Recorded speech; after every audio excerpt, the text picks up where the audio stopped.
can you also tell us how it felt for him to criticise you in the way he did in that interview?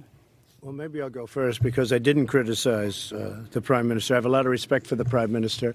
And unfortunately, there was a story that was done, which was, generally fine, but it didn't put in what I said about the Prime Minister. And I said tremendous things.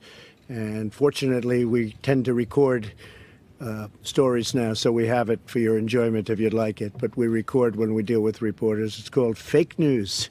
We solve a lot of problems with the good old recording instrument. But what happens is that, look, the Prime Minister, as I really just said, she's going to make a decision as to what she's going to do. The only thing I ask of Theresa is that we make sure we can trade, that we don't have any restrictions, because we want to trade with the UK, and the UK wants to trade with us. We're by far their biggest trading partner, and we have just a tremendous opportunity to double, triple, quadruple that. So if they're going a slightly different route, and I know they do want independence, it's going to be independence, it's just your definition. But if they're going to go a certain route, I just said that I hope you're going to be able to trade with the United States. I read reports where that won't be possible.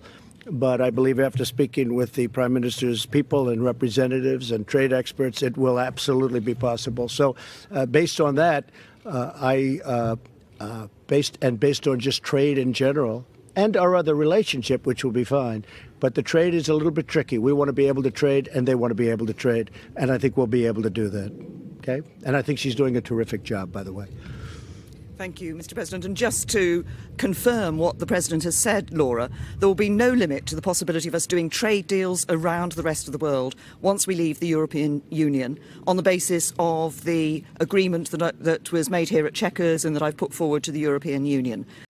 Hey, NBC News viewers, thanks for checking out our YouTube channel. Subscribe by clicking on that button down here, and click on any of the videos over here to watch the latest interviews, show highlights, and digital exclusives. Thanks for watching.